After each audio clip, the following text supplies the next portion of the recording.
Hello दोस्तों, welcome back to my YouTube channel S K master. तो दोस्तों, स्वागत है एक बार फिर हमारे यूट्यूब चैनल पर। और आज हम लेकर आए हैं मतदान के संबंध में एक महत्वपूर्ण जानकारी। वही इस वीडियो के माध्यम से आप तक पहुंचा रहे हैं। सभी साथियों की जिनकी ड्यूटी लगी है उनके बैग तैयार हो गए हैं और वो कल सुबह सामग्री वितरण केंद्र पर पहुंचने वाले हैं और ये सुबह 7 बजे तक पहुंचने की आदेश प्राप्त हो गए होंगे। तो उसी से संबंध में है। सामग्री प्राप्त कर लेंगे, सामग्री चेक लिस्ट से चेक हो जाएगी और उसके बाद अगली सुबह 17 तारीख को मॉक पोल के समय से लेकर के वास्तविक मतदान प्रारंभ करने तक की प्रक्रिया हम इस वीडियो के माध्यम से आपको दे रहे हैं, जो आपके काम आएगी। तो वीडियो को ध्यान से देखें। मॉक पोल का आयोजन। तो सबसे पहले हम ये ध्यान रखें कि 90 मिनट पहले मॉक पोल प्रारंभ करना होगा। 7 बजे से मतदान है, तो चूंकि हमें ये प्रक्रिया 5:30 बजे से तैयारी करनी होगी, तब मॉक पोल हम आराम से कर पाएंगे। एजेंट से प्रारूप 10 ले लें और एजेंट का पास बना दें। और अगर ये नहीं हो पा रहा है तो एजेंट का पास बाद में बना लें और एजेंट सुनिश्चित कर लें कि ये हमारे यहाँ एजेंट बन रहे हैं, क्योंकि उनके हस्ताक्षर की आवश्यकता पड़ेगी।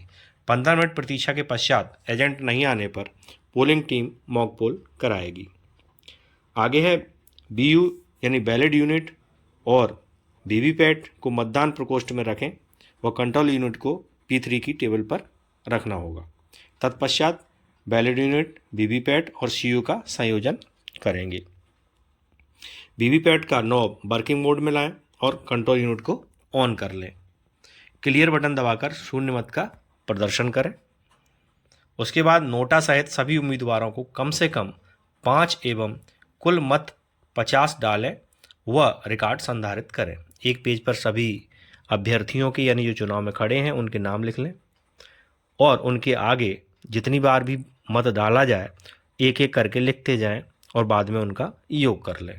तो प्रत्येक उम्मीदवार को कम से कम 5 मत अवश्य प्राप्त हो जाएं। उम्मीदवार अधिक होने पर इनकी संख्या बढ़ने की संभावना है, वहाँ समय अधिक लग सकता है। इसलिए मॉक पोल 5:30 बजे के आसपास प्रक्रिया शुरू कर देंगे तो 6 बजे से मॉक पोल स्टार्ट हो पाएगा, तो कम से कम 45 मिनट में ये कंप्लीट हो जाएगा। तो 6:45 बजे तक मॉक पोल कंप्लीट करने की पूरी कोशिश कर लें। इतनी प्रक्रिया होने के बाद क्लियर बटन दबाकर शून्य मत का प्रदर्शन करें। नोटा सहित सभी उम्मीदवारों को 5 ये निश्चित हो गया है कि कम से कम 50 मत डाले जाएं। दिखावटी मतदान के पश्चात क्लोज बटन दबाएं, रिजल्ट का बटन दबाएं, परिणाम देखें और रिकॉर्ड से मिलान कर लें। वीवीपैट स्लिप की गणना और कंट्रोल यूनिट के परिणाम से मिलान करें। Mock poll certificate PO report 1 तैयार कर हस्ताक्षर कर लें। इसके पश्चात सबसे महत्वपूर्ण, क्लियर बटन दबाकर मॉक पोल डाटा को हटा दें तथा एजेंट को दिखा दें। मॉक पोल स्लिप पर मॉक पोल स्लिप की सील लगाएं। सभी स्लिपों को काले लिफाफे में रखकर पिंक पेपर सील की सहायता से लिफाफे को सील करें तथा उस पर केंद्र का नाम व क्रमांक, विधानसभा का नाम व क्रमांक, दिनांक आदि लिखें। आगे की प्रक्रिया इस प्रकार है। वीवीपैट के ड्रॉप बॉक्स को एड्रेस टैग की सहायता से सील कर लें। कंट्रोल यूनिट को ऑफ करें तथा कंट्रोल यूनिट से वीवीपैट को प्लग निकाल दें। इसके पश्चात ही वास्तविक मतदान हेतु कंट्रोल यूनिट को सील करें। मॉक पोल के दौरान पीओ की रिपोर्ट 1 तैयार अवश्य कर लें, जो आपसे मांगी जाएगी। अब इसके बाद शुरू होता है वास्तविक मतदान की तैयारी। तो सबसे पहले ग्रीन पेपर सील लगाना। पीओ तथा एजेंट के हस्ताक्षर युक्त ग्रीन पेपर सील को इस प्रकार लगाएं कि हरा रंग ऊपर तथा लाल रंग नीचे दिखे तथा अंत में ग्रीन पेपर सील का नंबर ऊपर से दिखाई अवश्य दे। स्पेशल टैग लगाना। पीओ तथा एजेंट के हस्ताक्षर युक्त स्पेशल टैग लगाएं। इस पर कंट्रोल यूनिट का नंबर जरूर अंकित करें। इसका नंबर एजेंट को नोट करा दें और अपना भी डायरी में लिख लें। एड्रेस टैग लगाना। रिजल्ट सेक्शन को बंद करने के पश्चात एड्रेस टैग लगाएं। इस पर भी पीओ तथा एजेंट के हस्ताक्षर होना चाहिए। अगली प्रक्रिया में वीवीपैट का प्लग कंट्रोल यूनिट में लगाएं। मशीन सीलिंग के पश्चात वीवीपैट का प्लग कंट्रोल यूनिट में लगाएं। कंट्रोल यूनिट को ऑन करके वास्तविक मतदान कराना। कंट्रोल यूनिट को ऑन कीजिए और सावधानी से नियमानुसार वास्तविक मतदान कराने के लिए आपकी मशीन तैयार हो गई है। वास्तविक मतदान प्रारंभ। वास्तविक मतदान प्रारंभ होने पर प्रथम मतदाता के वोट देने के पहले पीठासीन और P1 अधिकारी कंट्रोल यूनिट को चेक करेंगे तथा मतदाता रजिस्टर 17A के प्रथम पृष्ठ पर लिखेंगे, CU में कुल मतों की जांच की गई और मत शून्य पाए गए। अब पोलिंग ऑफिसर्स के कौन कौन से कार्य हैं इस पर थोड़ा सा ध्यान दें। मतदान अधिकारी क्रमांक 1 के कार्य: चिन्हित प्रति का प्रभारी है, वो अपनी चिन्हित प्रति अपने पास रखेंगे। पहचान सुनिश्चित करना, वोटर आएगा उसकी पहचान सुनिश्चित करने के लिए जो भी दस्तावेज चुनाव आयोग ने चुने हैं उनकी सूची होगी उनके पास, उनमें से किसी एक दस्तावेज को वो साथ लाएंगे, उससे उसकी पहचान करेंगे। क्योंकि इस बार जो मतदाता पर्ची है जो BLO द्वारा दी गई है मतदाता को, उस पर फोटो नहीं आया है, तो वो फोटो की पहचान पत्र के साथ आएंगे वोटर और उनकी अपने चिन्हित प्रति में जो फोटो है उनका मिलान कर लें और वास्तविक स्थिति भी फेस देख करके पहचान करें। एजेंट भी इसमें सहायता करेंगे, उनका भी उनकी बातों पर भी ध्यान देना है और उन्हें ऊंची आवाज़ में बोल करके उनका नाम भी सुनाना है। अगर वो कोई ऑब्जेक्शन नहीं लेते हैं तो प्रक्रिया आगे बढ़ाई जाएगी। नामावली में चिन्हांकन करना, नियमानुसार प्रति 2 घंटे में महिला पुरुष व योग कर मतदान संख्या PO को नोट करवाना। ये मतदान क्रमांक अधिकारी 1 के कार्य हैं। मतदान अधिकारी 2 के कार्य: मतदाता रजिस्टर 17K का प्रभारी होगा, इसके पृष्ठ एवं सरल क्रमांक का भौतिक सत्यापन कर लें। रजिस्टर कटा फटा तो नहीं है, 1 नंबर से जो सरल क्रमांक डला है वो सीरियल क्रमांक में कहीं छूटा तो नहीं है, इसको देख लें और तसल्ली से अपने रजिस्टर को जब चेक कर लेंगे तो वो अपना कार्य आसानी से कर सकेंगे। दूसरा, अमिट स्याही के प्रभारी होंगे, वो इन्हें लगानी होगी। सामान्य मतदाता कहाँ स्याही लगानी है ये देख लें।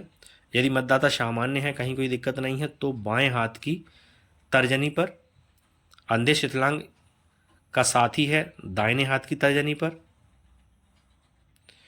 प्रॉक्सी वोटर बाएं हाथ की मध्यमा पर। अमिट स्याही की सीसी को ठीक तरह से खोलकर स्याही रखने एवं लगाने हेतु व्यवस्थित कर लें, उसे गीली मिट्टी का घेर बना लें, उसमें आसानी से रख लें ताकि वो स्याही न फैले। इंक पैड, ये उन्हें साथ में रखना होगा क्योंकि मतदाता के हस्ताक्षर कराने के लिए पेन और जो मतदाता पढ़े लिखे नहीं हैं उनके अंगूठे के निशान के लिए इंक पैड की आवश्यकता होगी, वो अपने पास रख लें।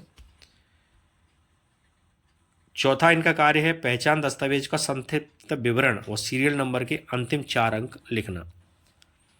तो अगर वो अपना एपिक कार्ड लेकर आता है उसके 4 अंक, आधार लेकर आता है तो उसके भी लिखना है, अन्य कोई दस्तावेज लगा आता है तो उसके भी अंकों को प्रविष्टि करनी होगी। मतदाता पर्ची जारी करना, 25-25 के या 50 के बंडल बनाकर रख लें, उनमें से पर्ची जारी करें और वो पर्ची बना करके नंबर 3 की तरफ भेजेंगे हस्ताक्षर युक्त। मतदाता सूची की अन्य प्रति।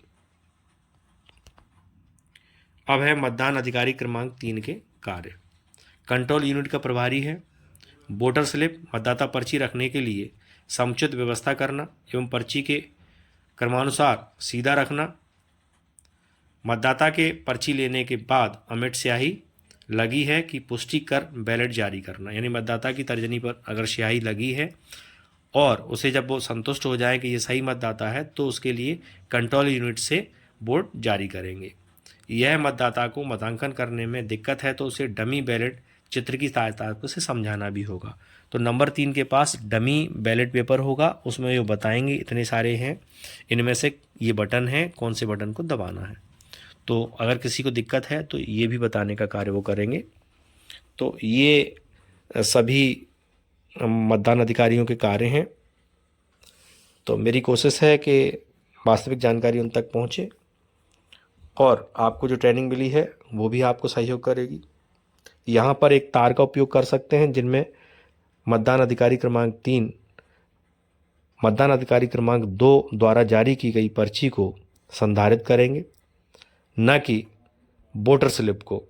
मतदान अधिकारी क्रमांक 2 के हस्ताक्षर स्लिप को नंबर 3 अपने पास रखेंगे, उसके बाद कंट्रोल यूनिट से वोट जारी करेंगे। उस पर्ची को उन्हें जो रखने का तरीका है वो एक ही तरीका होना चाहिए, यानी कि आप उस स्लिप को उल्टा रख रहे हैं तो वही क्रम में वो पर्चियाँ होनी चाहिए। अगर सीधे रखेंगे तो वो पूरा क्रम बिगड़ जाएगा।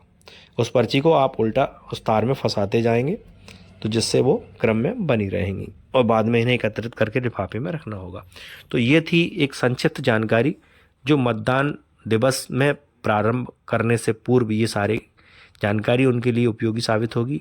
तो आशा है ये वीडियो आपको पसंद आएगा और आपके उपयोग का होगा। अगर वीडियो पसंद आए तो उसे लाइक करें, अपने साथियों को शेयर करें। जो साथी हमारे साथ नए जुड़ रहे हैं वो हमारे चैनल को सब्सक्राइब अवश्य कर लें। मिलते हैं नई वीडियो में नई जानकारी के साथ, तब तक के लिए जय हिंद, जय भारत।